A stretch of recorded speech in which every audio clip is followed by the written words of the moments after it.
धडामोडी post Kerala, तालुका पाटण, जिल्हा सातारा या डोंगराळ ग्रामीण भागातून आलेले श्री धुमाळ सर हे खऱ्या अर्थाने शिक्षण क्षेत्रातील दीपस्तंभ होते.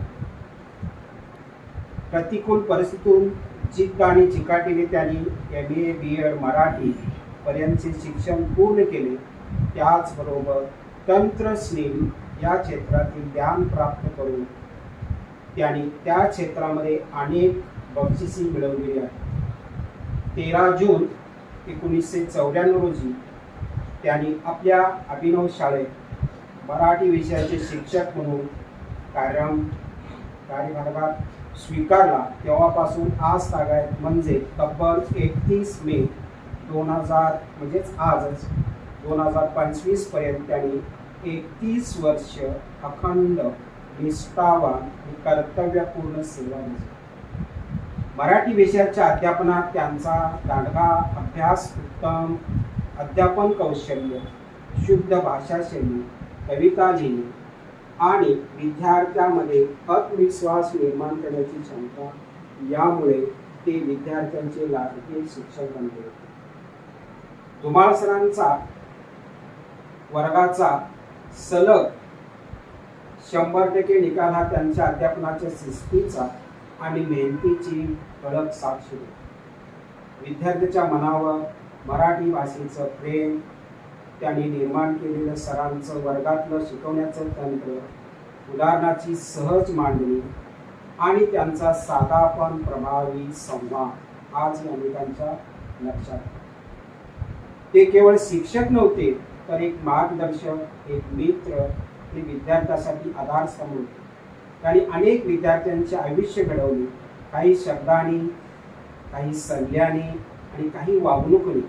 त्या सेवानिवृत्त होत आहेत, पण त्यांची शिकवण, त्यांच्या आठवणी आणि त्यांचे प्रेरणादायी व्यक्तिमत्व आमच्या मनात सदैव जिवंत राहते. सर, आपल्या सेवानिवृत्त जीवनासाठी हार्दिक शुभेच्छा. आपल्या पुढील वाटचालीस उत्तम आरोग्य, समाधान,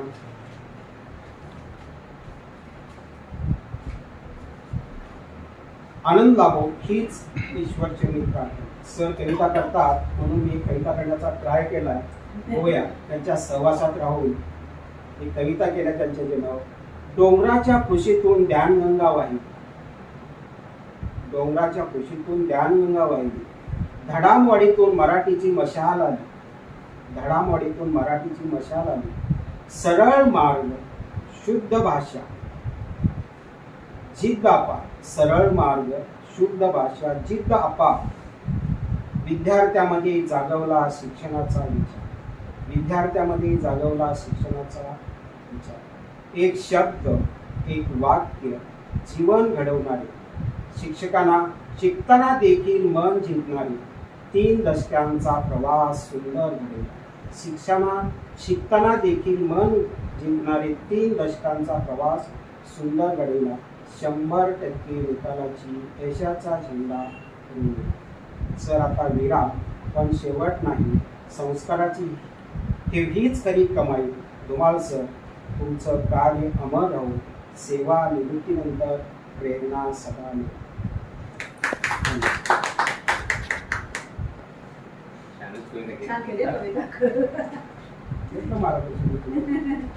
मराठी सर तयानंतर पाठिंबा तुमचे विचार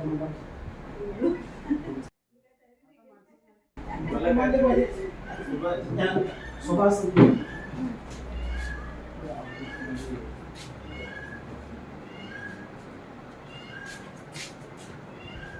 नमस्कार सर. आज तुमची सेवेची 21 वर्ष पूर्ण झाली आहे. आम्हाला सर्वांना तुमचं सहकार्य नेहमीच लाभलं आहे. माझं पर्सनल म्हणाल तर प्रत्येक माझ्या मानसिक आणि भावनिक गोष्टीमध्ये तुम्ही मला नेहमी सपोर्ट केलेला आहे. यानंतरही मी तुम्हाला त्रास देईन, त्या वेळेला मला तुमचा सपोर्ट लागणारच आहे. म्हणजे मला कधी कधी अक्षरशः शाळा सोडून जाण्यापर्यंत किंवा व्हॉलंटरी घेण्यापर्यंतची माझी इच्छा झालेली. त्या माझ्या निर्णयाला सरांनी ठाम विरोध केला आणि नेहमी माझ्या पाठीशी उभे राहिले. म्हणजे नुसतं एक शिक्षक म्हणून नाही, तर माझे एक उत्तम सहकारी. माझ्या प्रत्येक गोष्टीमध्ये मला नेहमी पुढे, बाई तुम्ही करा, मी आहे तुमच्या पाठीशी, असं म्हणणारे एक सहकारी म्हणून मला त्यांचा खूप आदर वाटतो आणि आयुष्याच्या माझ्या प्रत्येक वळणावर त्यांची मी नेहमीच आठवण काढते. धन्यवाद. संजय, तुला काय बोलायचं होतं? बोल संजय. माननीय सेक्रेटरी आमचे मुख्याध्यापक सर, अग्रवाल सर यांनी आम्हाला वेळोवेळी आता मी एवढं सरांच्या हाताखाली राहिलो, सरांनी मला कधी असं कमी दर्जाचं हे केलं नाही, लेखलं नाही आणि मी काम करत राहिलो त्यांच्या आज्ञेनुसार. भले आमच्यात काय थोडीशी मागे काहीतरी असं झालं होतं, पण त्यांनी मला सांभाळून घेतलं. असं फुलं मुलं देवाघरची फुलं हे जे वाक्य आहे ना, ते धुमाळ सरांसाठी लागले. काय माहिती का, या वाक्यामध्येच त्यांचं आता जे माने सरांनी उल्लेख केले ते सगळं उल्लेख त्याच्यामध्ये. कारण मुलांसाठी काय करता येईल हे त्यांचा दृष्टिकोन असायचा, मग ते दूरदृष्टी पण असायची.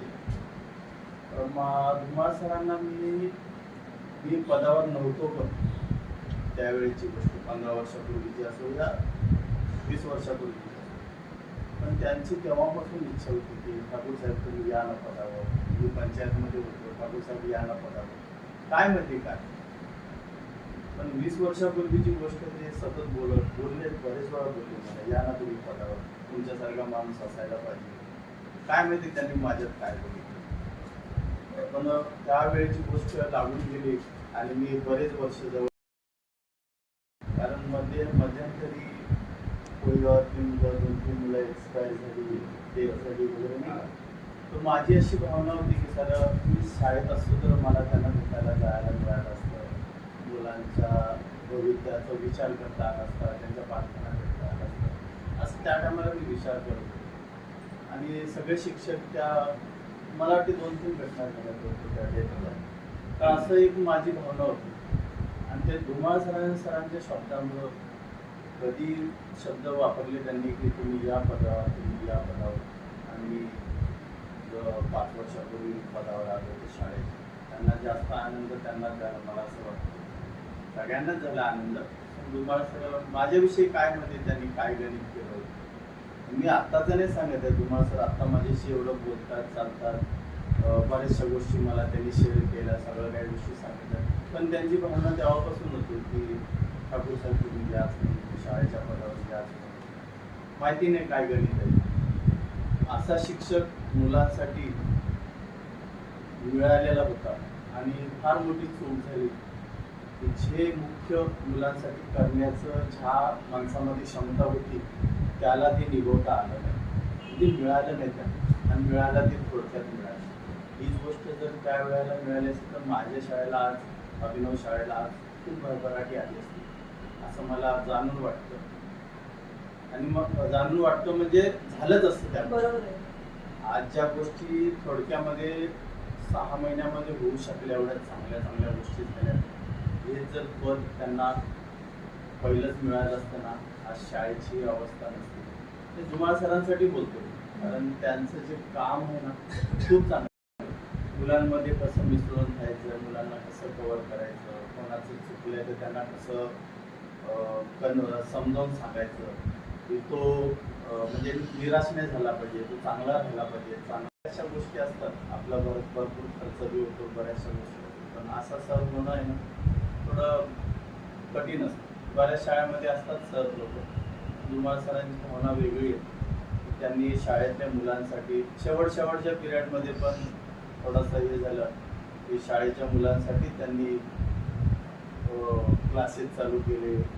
काय म्हणजे मुलांच्या भविष्यासाठी, म्हणजे पुढं काय करता येईल, मुलं आणखी कशी चांगली करता येईल, मुलांना पुढचं ज्ञान कसं देता येईल, त्या सगळ्या गोष्टी त्यांच्या दिमागामध्ये आहेत आणि होत्या. असे सर आज आपल्या शाळेतून रिटायर होत आहेत. मी असं म्हणेन की शाळेसाठी आतापर्यंत तुमची तळमळ होती ती पुढे ती अशीच राहू द्या.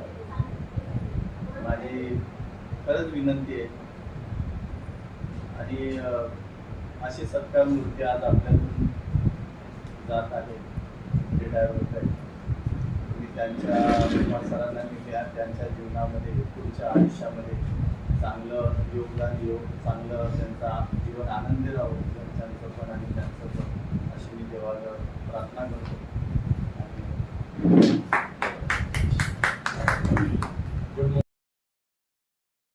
हे लोक माझा असा विचार करत असतील, कारण प्रत्येक व्यक्तीचा विचार करण्याची पद्धत वेगळी आहे.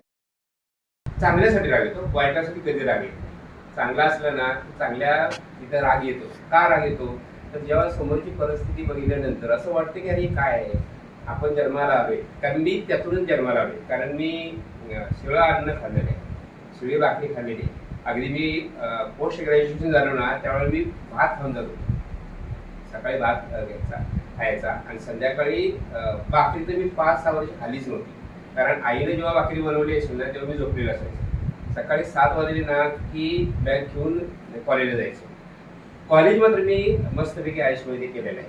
आयुषमध्ये म्हणजे ड्रेस एकच असणार आहे, तोच ड्रेस कायमचा. पण तो असं कोण म्हणणार नाही की याच्याकडे एकच ड्रेस आहे. कारण जो शर्ट असायचा ना तो जाताना वेगळा कलर असायचा, येताना बसमध्ये बसले की तोच काढायचा, उलटा घालायचा. अशा पद्धतीचा मी शर्ट शिवला होता. शर्ट एकच, पण लोकांना मात्र कधी वाटलं नाही की याच्याकडे कपडे फक्त ड्रेस एकच आहे. म्हणजे कॉलेज मात्र खूप चांगलं केलं आणि तेव्हापासून एक भावना मनात निर्माण झाली होती की बरेच लोक मी पाहिली होती.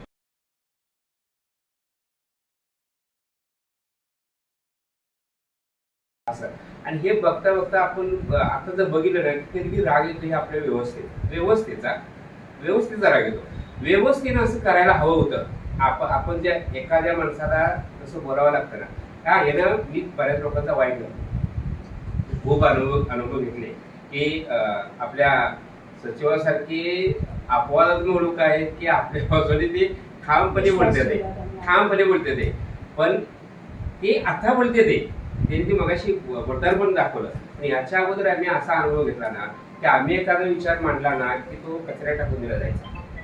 डायरेक्ट सांगितलं जायचं तुम्ही मुलं गोळा करायला निघाला ना जा घरी. मला तर सांगितलेलंच आहे. किंवा मीटिंग लागली ना तर तुम्हाला तुम्ही लगेच घरी निघून जा, कारण मीटिंगमध्ये मी बोलायचो ना. बोललेला माणूस कधीही आवडला नाही. म्हणजे आपल्या व्यवस्थेला आपल्याला कोणाचं नाव यावेळेला काही घ्यायचं नाही, मी व्यवस्था म्हणतो. तर हे मी पहिल्यापासून अनुभवलं होतं. म्हणजे आजच मी असा नाही. आणि मी बऱ्याच अंशी बरीच भाकीतं काय काय केलेली आहे. अगदी आपण आज मला विचारणार सर आपल्या शाळेचा रिझल्ट किती लागतो. बघा मी किती समज आता जरी तुम्ही त्यांना विचारलं ना तो माणूस जे रिझल्ट सांगतो ना तसा रिझल्ट लागतो आतापर्यंत चालू. त्यामुळं मुलांच्या मध्ये किती आणि कितपत आतमध्ये शिरायचं हे आपल्याला कळायला पाहिजे. काही गोष्टीसाठी 2 हात लांब राहायचं असतं, मग काही गोष्टीसाठी त्यांच्या हृदयातच शिरायचं असतं. हे जेव्हा आपण करू ना तेव्हा मुलं आपली होती. मला पण सुरुवातीला तीच भीती होती, कारण मी ज्या वेळेला आम्ही काय करायचं तरी अभ्यास करायचं ते फटवायचं. म्हणजे संस्थेची लोक पहिल्यापासून ते आतापर्यंत खूप चांगली मिळाली का कधीही संस्थेने आपल्याकडं जास्त म्हणजे असं हस्तक्षेप केला नाही. आता जी काही मुलं वाढलीत ना त्यांच्या विचारातूनच वाढली. आपण साहेबांनीच सांगितलं बरोबर ना आपल्याला सर्वांना की मी तुमच्या पाठीशी, कोण काय बोललं तर मी पुढे येतो, कारण तुम्ही वाईट करत नाही. आणि आपण खरंच वाईट केलं नाही. आणि दुसरी गोष्ट खास सांगायची म्हटलं ना तर ठाकूर साहेब इथे महिला वर्ग आहे ना, म्हणजे आता जो महिला वर्ग आहे तो उन्हात आणून फिरले आहे. मला त्या दिवशी फार आम्हाला वाईट वाटायचं. उन्हात आणून महिला फिरायच्या, आम्ही दोघं फिरतो तो भाग वेगळा, पण महिला जेव्हा फिरतात आणि कुठे ते PMG कॉलनी आहे ना त्याच्या पलीकडं राईट बाजूला तिथे तर तुम्हाला सांगतो या टोकाला म्हणून बसला ना तर ती खाली कोळी गावापर्यंत ना अशी एक लाईनच्या लाईन आहे. त्या लाईनमध्ये कुठं चुकला तर भेटणार सुद्धा नाही. अशा ठिकाणी आम्ही जाऊन आलो. मुलं मिळाली, फक्त आपण काय झालं की त्याचा फॉलोअप जास्त घेतला नाही.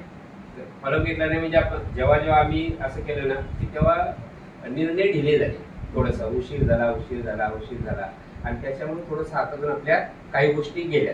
आता जे गेलं ते गेलं, पण आहे त्यामध्ये पण आम्ही पूर्ण समाधानी आहे. आता आणखी यापेक्षा मला वाईट वाटते या गोष्टीचं की खरंच हा क्षण मला वाटतं तुम्ही माझं स्टेटस आता बघितला असेल मी टाकले त्यामध्ये हे सूर्यनारायण आज उगवलंस का असं वाक्य टाकले त्यामध्ये. मी त्याच अर्थाने टाकले की आजचा दिवस यायलाच नाही पाहिजे होता असं मला वाटतं. पण म्हणजे नियतीच्या पुढे कोणालाही जावं लागेल, कारण नियती म्हणे तेच आपल्याला मान्य करावं लागतं. आणि म्हणून ठाकूर साहेब, तुमची जी विचारशैली आहे ना ह्या अशीच कायमस्वरूपी ठेवा, जेणेकरून आपण जी वाचवतो, आपण वाचलो नाही, आपण वाचवतो, बरोबर ना? आपण वाचलो नाही, आपण अजून सुद्धा म्हणजे त्या खड्ड्यामध्येच आहे, त्यातून वर अजून आपण आलेलो नाही. कित्येक लोकांचे मी बोलणं ऐकलं होतं, कित्येक लोक की नाही असंच होणार, हे तसंच होणार. आमच्या साहेबांचे तर किती काही बोलणं आहे की जो असा होईल का, तो तसा होईल का, तो जाईल का, तो गेला पाहिजे. मला सांगा, मला वाटतं आज 9 महिने बरोबर झाले, बाई माझ्या तोंडून त्याच्यावर शब्द ऐकला का आता सरप्रोमध्ये कोणाचं नाव देऊया. आम्ही खरंच कोणाचं नाव आमच्या डोक्यातच विचार नाही. लोकांनी सरप्लस होऊ नये, उलट आम्ही सरप्लस जे लोक झाले त्यांना फुलं दिली तर आम्हाला नाव सर्वात वाईट बघ. आणि असं व्हायला नको होतं. खरंच झालं वगैरे, आता त्यातून आम्ही बाहेर यायचं, पण आम्ही मात्र एकाच निर्णयावर ठाकतो, जोपर्यंत ठाकूर साहेब सांगतात ना तोपर्यंत आपण ठामच निर्णय घ्यायचा. परीक्षेच्या कालावधीमध्ये सुभाष समोरच आहे. सुभाषला एक व्यक्तीने विचारलं कसं काय झालं, तर सुभाषने एका वाक्यात सांगितलं की परीक्षेच्या कालावधीत खूप चांगलं वातावरण होतं. सुभाष फोन ठेवला आणि समोरच्या माणसानं विचार करायचा, म्हणजे त्या माणसाची अपेक्षा काय होती माहितीये का, आमच्या हातून काहीतरी घडावं, मोठं काहीतरी व्हावं, आम्ही त्यात सापडावं, पण आम्ही त्यात सापडलो नाही. आणि न सापडल्याचं कारण फक्त पाटील आहे का?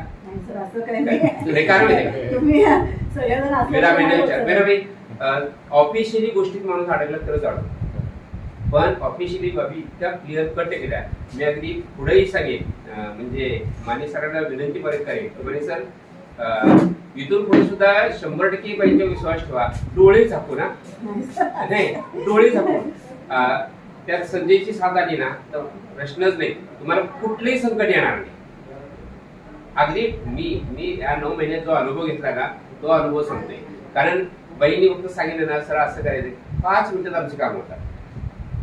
मला वाटते आपण ते काय स्क्रॅपचं ना, कुठल्या शाळेचं नाही, पहिलं आमचं काम झालं होतं. अजून काही नोटीस आहेत बघा, माझ्याकडे आज मी स्क्रीनशॉट काढून ठेवले ते. अजून काही शाळेत ते इन्स्पेक्टर प्रत्येक वेळेला ते ताशिले होतात त्यांच्यावर. आमचं कधी काम झाले त्या दिवशी, पहिल्याच दिवशी. आणि ती सोपी गोष्ट नव्हती, अजिबात सोपी गोष्ट नव्हती. फोटो करून त्या काशीकर बाई, मोहळ बाई, माने सर, पाटील बाई प्रत्येकानं वाटून काम दिलेलं. एवढं तुम्ही प्रत्येकाचं काम पूर्ण केलं. त्याच्यानंतर पाटील बाई आणि संजयनं हे पूर्ण ना सगळं कसं मॅनेज करायचं, कुठला फोटो कुठं टाकायचा, आणि ती संपूर्ण म्हणजे आमच्याकडं आपण ऑलरेडी आपली शाळा एकदम चांगल्या दर्जाची आहे हे आपलं सिद्ध आहे. आपला रिझल्ट सुद्धा चांगला आहे, फक्त दुर्दैव आपलं आहे की आपल्याला मुलं नाही. आणि म्हणून तुम्हाला सांगतो, महाराष्ट्रामध्ये अशी शाळाच नसेल की जी शाळा इतकी सुंदर असताना तिला काय म्हणतात, त्याला असं बनवलंय ना की त्याचं वर्णन पण मला म्हणजे तो शब्द मला सुस्ती पण बोलायची इच्छा नाही की आपली शाळेची इतकी वाईट अवस्था करून ठेवली. आणि ही कुणी करून ठेवली नाही, आपल्याच लोकांनी. आणि त्यांनी का केली यांनी प्रश्न विचारले नाही. यांनी प्रश्न विचारला असताना हे सगळं भेटलं असतं. आणि म्हणून मला सांगतो ना की प्रश्न विचारणारी माणसं जर असतील तर हे काम होतं. हे काम तुम्ही म्हणताय ना आम्ही नाही केलं, हे काम तुम्ही केलं. तुम्ही जर नसता पाठीमाग आम्ही किती वेळा 2-3 वेळा त्याच्यानंतर आम्ही पण नैराश्यामध्ये गेलो होतो. सगळ्यांनी इथे बसलो होतो, सर्व लोक इथे बसलो होतो. आता आपण पुढे काय करायचं? आमच्या हाताला मुलं आली होती, ती मुलं सोडायची की घ्यायची? बरे, यातून आम्ही बाहेर निघतोय ना, परत आम्हाला त्या संचवाडीचा धक्का बसला. तो तर फारच वाईट होता, वाईट आहे. आणि त्यातून आपण बाहेर निघायचं. आणि म्हणून हे करायचं असेल, कारण सर्वात काय माहितीये का, मी रिटायर होतोय किंवा उद्या मनीसर रिटायर होतील किंवा अजून कोण पुढे रिटायर सगळेच होणार आहे. हा दिवस सगळ्यांचंच नशीब आहे, बरोबर की नाही? पण तो असा दिवस असावा की ही शाळा राहिली पाहिजे. कारण आम्हाला रिटायर झाल्यानंतर कधीतरी आम्ही पाठी टेकत नाही, ते यायला पाहिजे अर्जुन ठाकूर साहेब कुठे आम्हाला भेटायचं आहे, बरोबर ना? ही भावना आमच्या मनात आहे आणि म्हणून ही शाळा टिकली पाहिजे. नाही तर आता माझं काम झाले, आता शाळा उद्या बंद पडली तरी चालेल, अशी भावना योग्य आहे का? आणि म्हणून बरं सांगतो की जास्तीत जास्त शाळेच्या सगळ्या गोष्टी दर्शनी भागात आहेत. फक्त दर्शनी भागात एकच गोष्ट आहे की आपल्याकडे मुलं नाहीत. मुलं का नाही तर त्याचं कारण व्यवस्थापन अगोदरच दिले आहे. मी त्यांच्याकडे पत्र दिली आहे माने सर, तुम्हाला माहित असून सांगतो, दोन्ही पत्र दिले आणि प्रश्न असा उपस्थित केलाय. इथं माणूस 0 म्हणतोय, इथं 3 म्हणतोय, तर 0 म्हणणारा माणूस 3 कसा दाखवतो? एवढा प्रश्न विचारला ना की सगळ्याच गोष्टी भेटणार. बघा ना, आता समजा आपण एवढे जण आहे, इथं 100 माणसं असू काय आणि 2 माणसं असू काय, 1000 माणसं असून उपयोगच नाही. तो टिवल्या बॉले करत बसले असते. तुम्ही मला सांगा ना, तुम्ही मी काय काय बोलतोय सगळे बारकाईला ऐकत बसलाय, बरोबर आहे ना? कारण मी फक्त शाळेच बोलतोय. आणि म्हणून तुम्ही काय ऐकता? तुमचं मन इथंच आहे. आणि म्हणून म्हटलं, मन करारे प्रसन्न सर्व सिद्धीचे कारण. सर्वात महत्वाचं काय माहिती का? प्रसन्न मन पाहिजे. खुर्चीमध्ये बसलाय, इकडे बघतोय, इकडे बघतोय, इकडे कोण आला, इकडे कोण आला. आम्ही ना, म्हणजे तुम्हाला समजा आमच्या रक्तातच भेटले या गोष्टी, आम्ही त्या सोडून पण दिल्या. बघा ना, माणूस आला म्हटलं ना, या शिपाईला विचारा, आला की माणूस शिवाय झाला. सुभाष, या 9 महिन्यामध्ये माझ्या तोडून काय तुला नाही. कारण आमच्या पहिल्यापासून धोका आहे. कोणतंही काम छोटं नसतं, कोणतंही काम छोटं नसतं. मग छोटं काम कोण करतं असं म्हणतात. समजा टॉयलेटमध्ये जाऊन पाणी मागणं, तुम्हाला माहितीये का हे छोटं काम नाहीये. त्या माणसानं टॉयलेटमध्ये पाणी नाही मारलं तर तुम्ही नाक पकडून उभे राहणार. कोणतं काम मोठं आहे? आपण ज्या खुर्चीत बसतो ना, त्या खुर्चीपेक्षा सर्वात मोठं काम कोणतं आहे? यांचं आहे. म्हणून आम्ही पहिल्यापासून आमचा एकच टोक आहे की कोणतंही काम छोटं नसतं. आणि खरं सांगा, पालक मुलांच्या मनाचा विचार करतात का? तर त्याचं उत्तर नाही. त्याचा विचार कुणी करायला पाहिजे? आम्ही करायला पाहिजे, शाळेने केला पाहिजे. प्रत्येक मुलापर्यंत तुम्हाला पोचता आलं पाहिजे. आम्ही मुलांच्या पर्यंत का पोचलो पाहिजे? तुम्ही कुठल्याही मुलांना जाऊन विचारायचं, बारीक सारीक कुठल्याही मुलांना विचारायचं. तुम्ही एखाद्या वेळी म्हणणार नाही सर 7व्या 8वीला शिकवतात, 5वीला तुम्ही बघा, 5वीचं मुलगा पण नाव आपलं घेणार. त्याचा फायदा काय होतो? आम्ही आता बस मधून जातो ना, तेव्हा सुद्धा त्या शिकल्या 2-3 का म्हणतात सर आम्हाला झालं म्हणायचंय. पालक सुद्धा काय का आपण एवढं काळाने बोलत होतो माहितीये का? मला अजून सुद्धा ना त्या गोष्टी राग वाटतो. का माहितीये का? काय आपण केलंय ते पालक काय म्हणतात, सर आम्हाला तिकडे जावं वाटत नाही, आमची मुलं इथे शिकली पाहिजे, त्या पालकांना वाटतं. आणि आपण काय केलं? शाळा बंद केली. प्रस्ताव मुलं असताना दिला. हा दिला कोणी? आता तुम्हाला सांगतो, महाभारतामध्ये सुंदर गोष्टी आहे. तुम्ही महाभारतामध्ये गेला, सुंदर गोष्टी आहे. अर्जुनाकडे सर्व शस्त्र होते. मग मला सांगा त्याने कर्णावर का वापरले? कारण कर्णाला एकच वाटत होतं की माझ्यासारखा धनुर्धर कोणच नव्हता आपल्या कर्णासारखा. आपल्या कर्णाला काय वाटलं माहितीये का? माझ्यासारखं कोणच नाही. पण त्याला कवच संस्थेत होतं. खरी गोष्ट सांगतो मला, त्या कर्णाला सूर्यदेवाचं कवच होतं आणि आपल्या कर्णाला संस्थेचं कवच होतं. आणि त्या कवचा पाठीमागे लपायचा. आम्ही किती तरी आघात केले. अगदी तुम्हाला म्हणजे मी आणि मेजर सरांनी तुम्ही सकाळी 7 वाजता यायचं तरच आम्हाला बोलायचं. हाय कोणी हिंमत केली होती मला सांगा? आम्ही बोललो. 8 दिवस माणूस रेग्युलर आला. आणि मग कर्ण आणि अर्जुनच्या युद्धामध्ये जेव्हा अर्जुन बोलतो की देवा तू माझ्याबरोबर आहेस, मला खात्री आहे मी निवांत बसलो तरी मला कोण मारणार नाही. पण देव सांगतो समोर कर नाही. त्यांनी बरीच शस्त्र सोडली, जशी आपल्याकडे शस्त्र सोडली आणि आपली पंचायत करून टाकली ना, तशी मोठमोठी शस्त्र सोडली. देवाने स्वतःच्या अंगावर घेतली. मग आता बरीच लोक त्यांनी महाभारताचं चांगलं वाचलं असेल त्याच्या लक्षात येईल. ज्या वेळेला युद्ध संपल्यानंतर अर्जुन त्या रथातून पहिला खाली उतरतो. कृष्ण बोलतो अर्जुन तू पहिला खाली उतर. पहिलं काय व्हायचं? पहिला देव खाली उतरायचा आणि अर्जुन नंतर उतरायचा. पण युद्ध संपल्यानंतर ना कृष्णाने सरळ सांगितलं की अर्जुन तो पहिला खाली. का देवाज सांगतो तेवढं. अर्जुन खाली उतरला आणि देव खाली उतरल्या संपूर्ण रथ जळून गेला. का? कारण त्या कर्णाने एवढी शस्त्र टाकली होती ना, ती देवामुळे थांबली होती. जसं आपली शाळा थांबल्या ना, ते साहेबांच्या प्रयत्नामुळं बरोबर ना. आम्ही कार्यकर्ते, कृतीतूनच दिसते ना. आम्ही कार्यकर्ते, कारण कृष्ण पाठीमागे असेल ना तर सगळ्या गोष्टी क्लिअर होतात. म्हणून वाईट गोष्टीमध्ये मन लगेच जातं, चांगल्या गोष्टीमध्ये मन जावत नाही. आणि म्हणून ज्या वेळेला अंधार पडेल, चोर येतील, लुटारू येतील, आपल्याला घेरतील, किंवा रस्ता तुमचा हाच काढलेला भरला असेल, तर अशा वेळेला तुम्हाला मार्गदर्शकाची गरज असते. आणि तो मार्गदर्शक चांगला असला ना, या सगळ्यातून तुम्ही बाहेर नक्की पडणार. आणि म्हणून या चक्रव्यूहातून बाहेर पडण्याकरता साहेबांचं खरंच मी कौतुक करतो. आपण बाहेर नाही पडलो, पण चक्रव्यूह भेटतोय आपण. बरोबर आहे. आपण 30 सप्टेंबरला जर आपण भेटला ना, की आपण यशस्वी झालो म्हणून समजूया. आणि मला वाटतं एवढं आम्हाला खूप सहकार्य केलं, इतर लोकांनी तर खूपच सहकार्य केलं, आणि आमच्या लोकांनी तर खूप सर्वात महत्वाचं काय माहिती का, आम्ही कधीही पद महत्वाचं नाही म्हटलं, आम्ही सर्वात निष्ठा महत्वाची म्हटलं. आणि म्हणून मला वाटते सुभादादाला नक्की माहिती असेल, आम्ही 10वीच्या वर्गात बोलून सुभादाला सांगितलं होतं. सुभादादा लाजत होता यायला. मला वाटते माने सर, पाटीलबाई आणि काशीकरबाई, मोहडबाई, आम्ही सर्वांनी मिळून साहेबांचा सत्कार करण्याकरता काही गोष्टी आणल्या होत्या. साहेबांनी आमचं ते नाकारल्या, पण आम्ही हरलो नाही. आमच्या गोष्टी नाकारल्यामुळे आम्ही नाराज नाही झालो.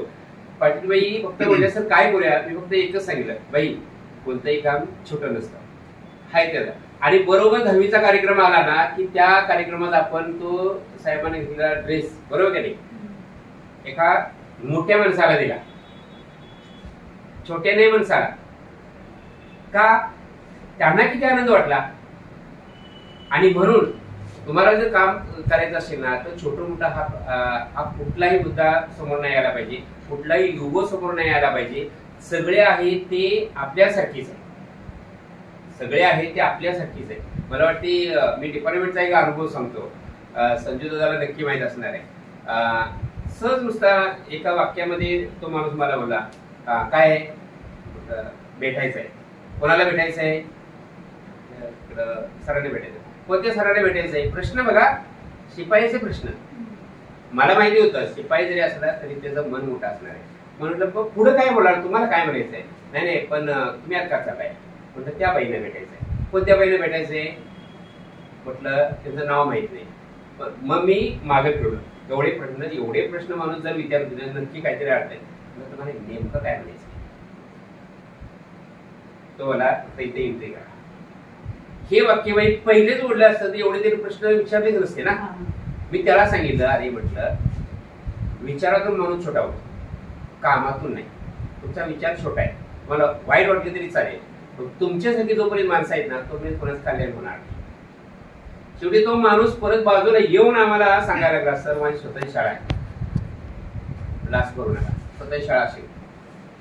मला म्हटलं सर तुमचा मला विचार खूप आवडला की तुम्ही मला जागा केलं, कुठल्याही माणसाला कमी समजायचं नाही. म्हटलं तुम्हाला कमी लोक समजत असतील, पण आम्ही समजत नाही ना, कारण तुम्ही इथे बसलाय, तुमच्या इथे एंट्री करायची ना, तुम्ही सांगायला पाहिजे ना एंट्री करायची. एका वाक्यात समजायला संपलं. माणूस चुकीचा म्हणतो ना, उत्तर चुकीचं आहे. म्हणून नेहमी चांगलं बोलूया, चांगलं राहूया, चांगलं वागूया आणि शाळा अजून वाढवूया. ठाकूर साहेबांना मी शब्द देतो, कधी गरज कधी लागली तर आमच्या सरकारला सांगा, आम्ही मदत नक्कीच करू. बरोबर आहे. आणि एवढी तुम्ही सुवर्ण संधी दिल्याबद्दल परत एक वेळ धन्यवाद देऊन आमच्या सर्व स्टाफचं सर्वांचा आभार मानतो. हा मोठेपणा दिल्याबद्दल सर्वांना परत एक वेळ धन्यवाद.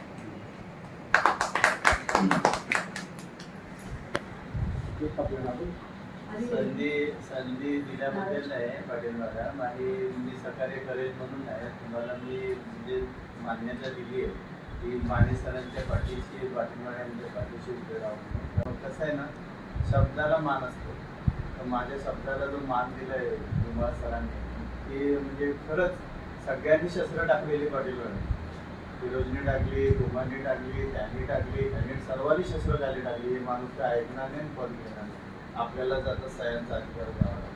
मग शेवटी त्यांनी हत्यार उपसला अर्जुन ठाकूरचं. दादा आता तू बघ काहीतरी करतो तू माणसांना आपल्याला convince कर." त्या कन्व्हिन्स करता करता 3 महिने गेले. त्यांनी शब्द दिला मला पहिल्याच महिन्यामध्ये, ठाकूर साहेब मी तुमच्या शब्दाला मान देतो, मी घेईल योग्य वेळेला सांग. आणि त्या योग्य वेळ म्हणजे 3 महिने पार पडल्यानंतर त्यांनी स्वतःला काढलं. म्हणजे मी मागाशी तेच म्हटलं ना, हा माणूस म्हणजे कसं आहे, याचा दूरदृष्टिकोन वेगळा आहे, वेगळा विचार करतो आणि ते मुलांच्यासाठी करतो. जर नाहीच घेतलं असतं ना तर आज मुलांचं बी लय नुकसान झालं असतं. आज हे नाही असतं. त्यांचे थोडंसं- विचार खंबीर आहेत, म्हणजे हां. त्यांच्या विचारांचे ते खंबीर राहतात म्हणजे. असं सर्व. एकदा पुरीला